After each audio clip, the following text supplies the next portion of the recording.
Hello അസ്സാം വലൈക്കും welcome back to Aisha's world. ഇന്ന് കണ്ണൂർക്കാരുടെ സ്പെഷ്യൽ ഐറ്റമായ കലത്തപ്പമാണ് ഉണ്ടാക്കാൻ പോകുന്നത്. അപ്പോൾ അതെങ്ങനെയാണ് ഉണ്ടാക്കുന്നതെന്ന് നോക്കിയാലോ. അതിന് മുമ്പായിട്ട് എൻ്റെ ചാനൽ ആരെങ്കിലും സബ്സ്ക്രൈബ് ചെയ്ത് കാണുന്നുണ്ടെങ്കിൽ ഒന്ന് സബ്സ്ക്രൈബ് ചെയ്തേക്കണേ. അതുപോലെ തൊട്ടടുത്തുള്ള ബെല്ലൈക്കൻ കൂടി പ്രസ് ചെയ്യാം. അപ്പോൾ ഇതിനായിട്ട് ഒരു കപ്പ് പച്ചരി വെള്ളത്തിൽ കുതിർത്ത് വെച്ചിട്ടുണ്ട്. ഒരു 2-3 മണിക്കൂർ വെക്കാം. പിന്നെ ഇതിലേക്ക് ഈ ഒരു സൈസിലുള്ള വെല്ലം എടുത്ത് വെച്ചിട്ടുണ്ട്. ഇനി ഇതിലേക്ക് ഒരു അരക്കപ്പ് വെള്ളം ചേർത്ത് കൊടുക്കാം. അതുപോലെ ഈ കലത്തപ്പത്തിലേക്ക് നമ്മൾ ടോട്ടൽ ഒരു കപ്പ് വെള്ളമാണ് ചേർത്ത് കൊടുക്കുന്നത്. അതിൽ അരക്കപ്പാണ് ഇപ്പോൾ നമ്മൾ വെള്ളത്തിൽ ചേർത്തിട്ടുള്ളത്. ഇനി അത് നന്നായിട്ട് ഉരുകി വരട്ടെ. അപ്പോഴേക്ക് നമുക്ക് അരിയൊക്കെ അരച്ച് വെക്കാം. അപ്പോൾ അരിൻ്റെ വെള്ളമെല്ലാം കളഞ്ഞിട്ട് മിക്സിൻ്റെ ജാറിലേക്ക് ഇട്ട് കൊടുക്കുന്നുണ്ട്.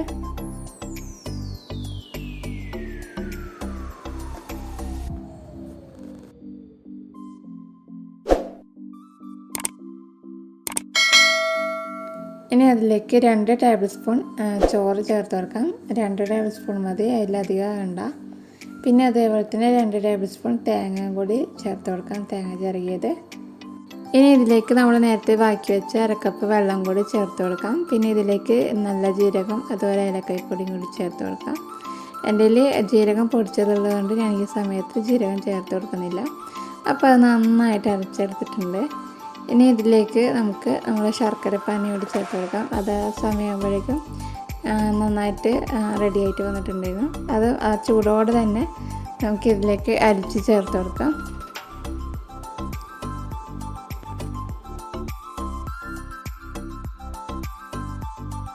ശർക്കര പാനി ചേർത്തിട്ട് നന്നായിട്ട് അതൊന്ന് ഇളക്കി കൊടുക്കാം. നന്നായിട്ട് അത് മിക്സാക്കി എടുക്കാം.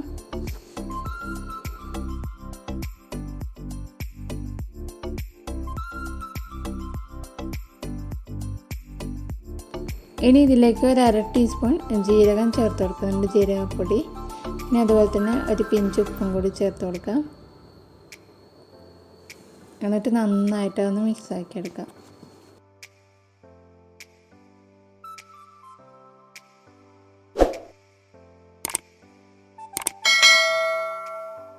അപ്പോൾ ഇതാണ് അതിൻ്റെ ഒരു കൺസിസ്റ്റൻസി എന്ന് പറയുന്നത്. ഭയങ്കര തിക്കുമല്ല, എന്നാൽ ഓവർ ലൂസും അല്ലാത്ത ഒരു ടൈപ്പിലാണ്. നമ്മളെ കണ്ണൂർ ഭാഗത്ത് പച്ചരി ദോശയെല്ലാം ഈ ഒരു കൺസിസ്റ്റൻസിയിലാണ് ഉണ്ടാകുക. അപ്പോൾ ഇത് കുക്കറിലാണ് ഉണ്ടാക്കുന്നത്. അപ്പോൾ കുക്കർ നന്നായിട്ട് ചൂടായാൽ അതിലേക്ക് 1 ടീസ്പൂൺ നെയ്യും 1 ടേബിൾ സ്പൂൺ സൺഫ്ലവർ ഓയിലും കൂടി ചേർത്ത് കൊടുക്കുന്നുണ്ട്. ഇനി ഇത് നന്നായിട്ട് ചൂടായി വരുമ്പോൾ അതിലേക്ക് ഒരു ചെറിയ ഉള്ളീൻ്റെ പകുതിയും അതുപോലെ കുറച്ച് തേങ്ങാക്കൊത്ത് കൊടുത്തിട്ട് അതിലേക്ക് ഇട്ട് കൊടുക്കുന്നുണ്ട്. ഒന്ന് ഫ്രൈ ചെയ്തെടുക്കാം. അപ്പോൾ ഇത് സവാളയാണ്. സവാള ഏറ്റവും ചെറിയ സവാളേൻ്റെ പകുതി എടുത്തിട്ട് മുറിച്ചിട്ടതാണ്, നേർങ്ങനെ മുറിച്ചിട്ട്. അതുപോലെ തേങ്ങാക്കൊത്ത് ഇട്ടിട്ടുണ്ട്. അപ്പോൾ ചെറിയ ഉള്ളി ഉണ്ട് എന്നുണ്ടെങ്കിൽ അതായിരിക്കും കുറച്ചുകൂടി ബെറ്റർ. അപ്പോൾ നന്നായിട്ട് അതിൽ നിന്ന് ഒന്ന് ഫ്രൈ ആക്കിയെടുക്കാം.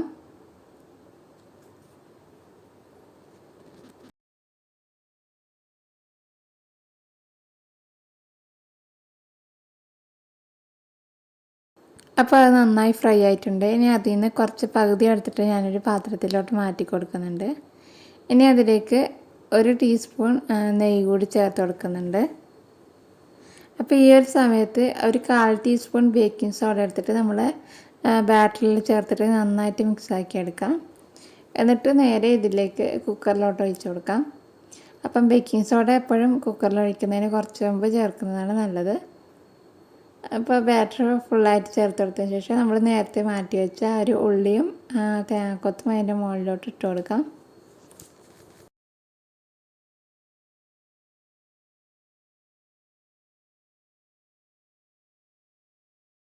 അപ്പോൾ ഈ ഒരു തേങ്ങാക്കൊത്ത് മുകളിൽ ഇട്ട് കൊടുക്കുന്നവരെ നമുക്ക് ഒരു ഹൈ ഫ്ലെയിമിൽ തന്നെ തീ വെക്കാം. എന്നിട്ടാകുമ്പോൾ കുക്കറിൻ്റെ മൂടി വെച്ച് അതിൻ്റെ വെയിറ്റൊക്കെ മാറ്റാം. എന്നിട്ട് നല്ല ലോ ഫ്ലെയിമിലോട്ട് മാറ്റി കൊടുക്കാം. ഇനി ലോ ഫ്ലെയിമിൽ ഒരു 10 മിനിറ്റ് മതിയാവും. അപ്പോഴത്തേക്കന്നെ നമുക്ക് കലത്തപ്പം റെഡി ആയിട്ട് കിട്ടും. നമ്മളൊരു 10 മിനിറ്റിലാകുമ്പോൾ ഇതുപോലെ കുക്കറിൻ്റെ ഒരു വിസിലിൻ്റെ അടുത്ത് ഇങ്ങനെയൊക്കെ ചെറിയ കുമിളൊക്കെ വരും. അപ്പോൾ നമുക്ക് തുറന്നിട്ട് ഒരു സ്ക്യൂറോ അല്ലെങ്കിൽ എന്തെങ്കിലും വെച്ചിട്ടൊന്ന് കുത്തി നോക്കുക. ഒരു കത്തി എന്തെങ്കിലും വെച്ചിട്ട് ജസ്റ്റ് അതിൻ്റെ അകത്തോട്ടൊന്ന് കുത്തിയിട്ട് നോക്കുക. അപ്പോൾ ഇതുപോലെ നല്ല ക്ലീനായിട്ട് ഇട്ടിട്ടുണ്ടെങ്കിൽ നമ്മളെ കലത്തപ്പം ഇവിടെ റെഡി ആയിട്ടുണ്ടാവും. അപ്പോൾ ഒരു കേക്ക് പോലെ അത്ര ക്ലീൻ ആയിരിക്കുമല്ല, എന്തായാലും നമ്മൾ അരി അരച്ചിട്ട് ഒഴിച്ചല്ലേ. അപ്പോൾ നമ്മുടെ കലത്തപ്പം റെഡി ആയിട്ടുണ്ട്. പിന്നെ നമുക്ക് ചൂട് ആറാൻ വേണ്ടിയിട്ട് വെക്കാം.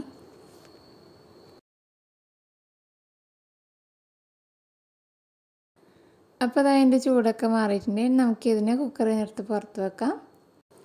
അപ്പോൾ നല്ല പെർഫെക്റ്റ് ആൻഡ് ടേസ്റ്റി ആയിട്ടുള്ള കലത്തപ്പം ഇവിടെ റെഡി ആയിട്ടുണ്ട്. നമുക്ക് വളരെ പെട്ടെന്ന് തന്നെ തയ്യാറാക്കിയെടുക്കാൻ പറ്റുന്ന നല്ലൊരു റെസിപ്പിയാണ്, ഒരു ഈവനിങ് സ്നാക്കാണ്. അപ്പോൾ നമ്മളെ കണ്ണൂർക്കാരുടെ ഈ ഒരു സ്പെഷ്യൽ ഐറ്റം എല്ലാവരും ഒന്ന് ട്രൈ ചെയ്ത് നോക്കുക. എന്നിട്ട് അഭിപ്രായങ്ങൾ കമൻറ്റായിട്ട് അറിയിക്കുക. അപ്പോൾ വീഡിയോ ഇഷ്ടമായിരുന്നുണ്ടെങ്കിൽ ലൈക്ക് ചെയ്യുക, ഷെയർ ചെയ്യുക. സബ്സ്ക്രൈബ് ചെയ്യാതെ കാണുന്നവരുണ്ടെങ്കിൽ ഒന്ന് സബ്സ്ക്രൈബ് ചെയ്തേക്കുക. അപ്പോൾ നമുക്കിനി അടുത്ത നല്ലൊരു വീഡിയോ ആയിട്ട് കാണാം.